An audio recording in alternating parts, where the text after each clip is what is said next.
आप देख रहे हैं सच की आवाज, आपके हक की आवाज। हेलो एवरीवन, क्या हाल चाल है। तो आज हम लोग बात करने वाले हैं बेगम हजरत महल स्कॉलरशिप के बारे में। तो बेगम हजरत महल स्कॉलरशिप, बेगम हजरत महल के बारे में आप जानते होंगे। वो कौन थी?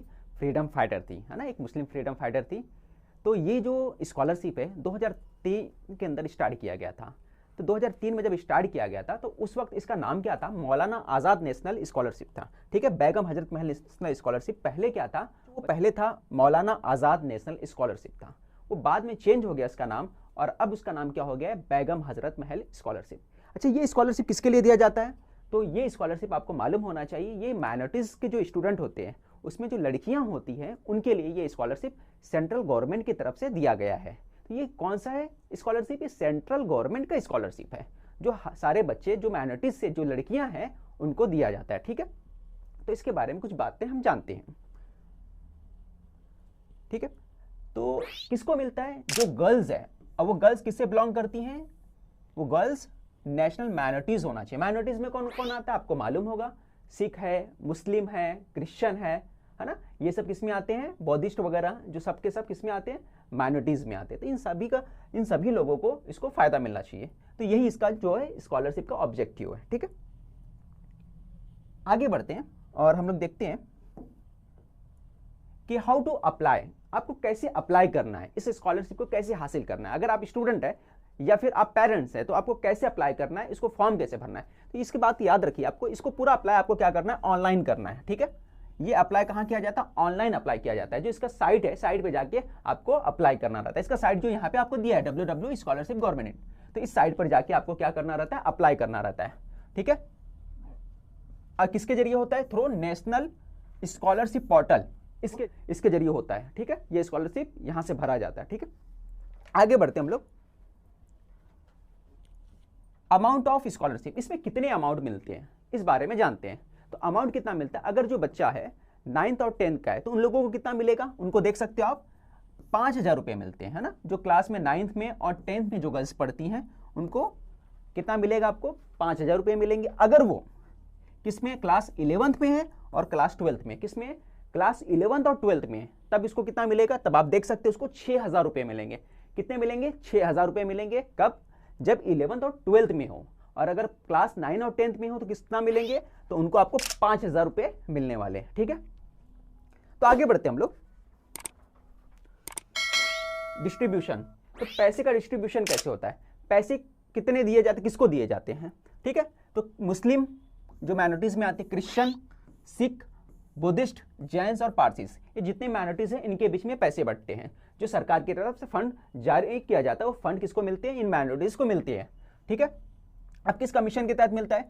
जो आपका national commission for minorities act है 1992 का, उस एक्ट के तहत ये जो माइनॉरिटीज में आती हैं इन लोगों को वो मिलते हैं पैसे। ठीक है, अब अगर बात करते हैं तो ये जो सेंसस है 2011 के हिसाब से जो भी आबादी का बंटवारा हुआ है उसके हिसाब से अलग अलग स्टेट के अंदर जैसे जैसे पॉपुलेशन है, सिख की जैसे पॉपुलेशन है, क्रिश्चियन की जैसे पॉपुलेशन है, मुस्लिम की जो पॉपुलेशन है, तो उसमें जो गर्ल्स है उनको उस हिसाब से पैसे बांटे जाते हैं, वो स्कॉलरशिप दिए जाते हैं। ठीक है, सिलेक्शन प्रोसेस क्या है? इसका सिलेक्शन प्रोसीजर पे अगर हम लोग ध्यान देते हैं तो क्या प्रोसीजर है कि आपको ये जो स्कॉलरशिप मिलता है based on percentage of marks, है ना।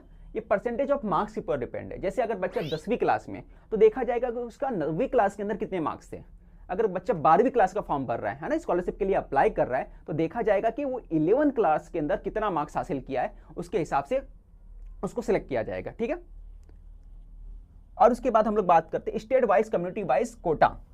ठीक है, स्टेट और जो कोटा जो फिक्स होता है वो अलग अलग स्टेट में अलग अलग फिक्स होता है। जैसे माइनॉरिटीज के अंदर अगर मुस्लिम ज्यादा है तो उनको ज्यादा कोटा मिलेगा, है ना। जो स्टेट के अंदर जहां पे क्रिश्चियन ज्यादा है तो उनको ज्यादा कोटा मिलेगा। ठीक है, तो ये बात आपको समझने वाली है। ठीक है, आगे बढ़ते हैं हम लोग। एलिजिबिलिटी क्राइटेरिया क्या है इसका? ओनली गर्ल्स को मिलता है, ये बात सबको मालूम होना चाहिए। सिर्फ किसको मिलता है? गर्ल्स को, वो भी किसमें से होना चाहिए? माइनॉरिटीज में से होना चाहिए। मुस्लिम, क्रिश्चियन, सिख्स, बुद्धिस्ट, जैन्स, इनमें से शामिल होना चाहिए, तभी उनको मिलेगा। अगर हिंदू है तो नहीं मिलेगा, है ना, क्योंकि वो किसमें आते हैं? वो मेजॉरिटी में आती हैं। ठीक है, और किसको मिलता है? 9th to 12th, यानी 9th क्लास से लेकर 12th क्लास के जो बच्चे हैं उन्हीं को ये स्कॉलरशिप मिलता है। ठीक है, और मार्क्स कितना होना चाहिए? 50% से कम मार्क्स नहीं होना चाहिए। अगर आपके 9वीं क्लास में 50% से मार्क्स कम है तो आपको 10वीं में स्कॉलरशिप नहीं मिलेगा। अगर आपका 8वीं क्लास में 50% से मार्क्स है तो आप अप्लाई नहीं कर सकते। ठीक है, तो आपके परसेंटेज मार्क्स कितने होने चाहिए, वो आपके 50% होना चाहिए, उससे ज़्यादा होना चाहिए। ठीक है।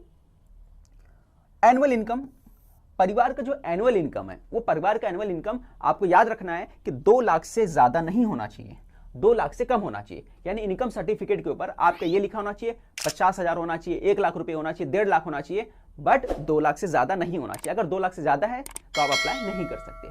तो एनुअल इनकम क्या होना चाहिए, 2 लाख से ज़्यादा नहीं होना चाहिए। जब भी आप इनकम सर्टिफिकेट अगर बनवाए हो तो बहुत अच्छी बात, अगर नहीं बनवाए तो बनवाना अगर जाकर तो 1 लाख से आपका इनकम सर्टिफिकेट कम रखना। ठीक है। इनकम सर्टिफिकेट कहां से इशू होता है, आपका तहसीलदार के ऑफिस से, आपके जो शहर है या जो भी इलाका है वहां से आप अपने तहसीलदार ऑफिस से बनवा सकते हैं। ठीक है। एलिजिबिलिटी क्राइटेरिया की बात हो गई, उसके अंदर एक और पॉइंट है कि इसको बेनिफिट किसको मिलता है। ठीक है, अगर आपको इसमें शामिल करते हैं, अगर आपका स्कॉलरशिप इसमें मिल रहा है ना, बेगम हजरत महल में, तो आप दूसरे स्कॉलरशिप जो है प्री मैट्रिक के लिए या दूसरे स्कॉलरशिप है, जैसे ओबीसी के लिए स्कॉलरशिप आता है, तो उस पर आप अप्लाई नहीं कर सकते। ठीक है। इसके लिए there are no fees charges, कोई भी फीस चार्ज नहीं लगता, फॉर्म भरने का कोई भी चार्ज नहीं लगता, सिंगल पेनी नहीं लगता आपको। फिर जो फॉर्म है आप ऑनलाइन डायरेक्ट अप्लाई कर सकते हैं, उसके लिए कोई भी चार्ज आपको नहीं लगने वाला, ये बात आपको याद रखना है। Renewal of scholarship, renewal of scholarship में क्या है कि आपको हर साल, एक बार आप स्कॉलरशिप फॉर्म भर दिए तो हर साल दोबारा भरने का है। यानी ऐसा नहीं कि आपने 9वीं का फॉर्म भर दिया, एक बार स्कॉलरशिप भर दिया तो इसका फायदा आपको अगले साल मिलेगा, ऐसा नहीं है। आपको हर साल नया अप्लाई करने का है, फिर से अप्लाई करने का है। ये बात आपको याद रखना है कि हर साल आपको क्या करना है, फिर से अप्लाई करना है, फ्रेश अप्लाई करने का है।